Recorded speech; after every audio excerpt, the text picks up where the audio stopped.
One of the questions Christ asked me was, who would you be if everyone you knew didn't know you?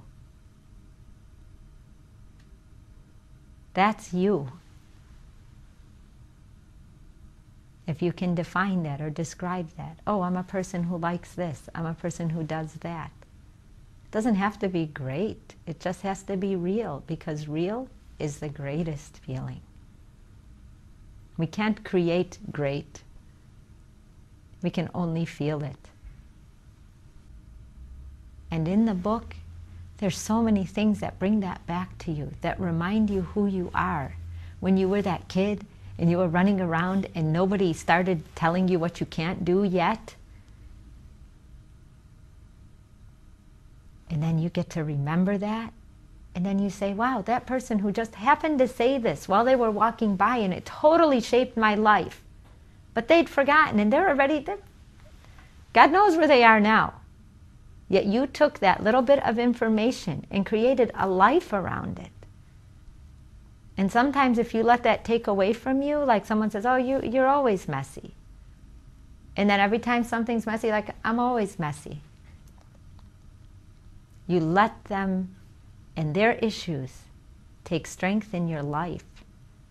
And one of the beauties of reading the words of Christ in this book, or the things I had to go through to write the book, because I had to experience everything to understand it, you're reminded that all of that is in your hands. No one is left behind.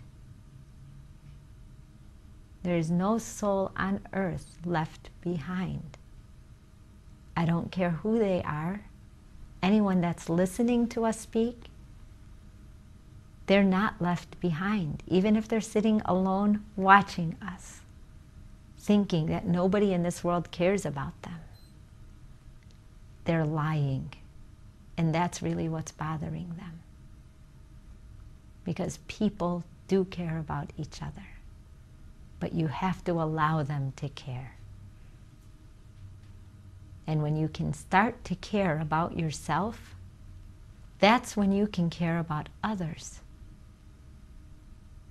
And until you can, you will feel alone. But it's not because others aren't around you. It's because you yourself are not around you.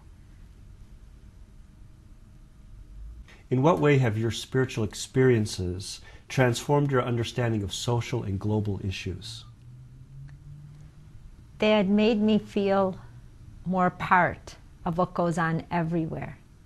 That people are people, and love is love is love. And truth is just truth, and that is for everybody. So just because I can't see somebody, or they're in another country, or they don't agree with me on a political level, it doesn't mean that they're wrong or bad or gets to get hurt because we decided, or I decided, or someone decided that they're not human, or they're not worth it, or we're better than anybody. And every generation has had their we're better than and their common enemy. And it's funny that every time that slot gets emptied, we fill it with another group of people without realizing they're families. Everybody is different on earth. And then we're all the same. And then we're all different again. We're all different in the first different by race and creed and location. And that teaches us our challenge. That teaches us who we are by defining who we are not. It doesn't mean one has to be better than the other, but we, that's human, have done that. We're all the same, that we all come from a mother.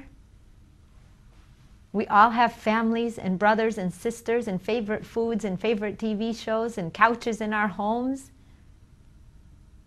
And then we're all different again in our talents, because nobody has a monopoly on wisdom. We aren't meant for each one of us to know everything.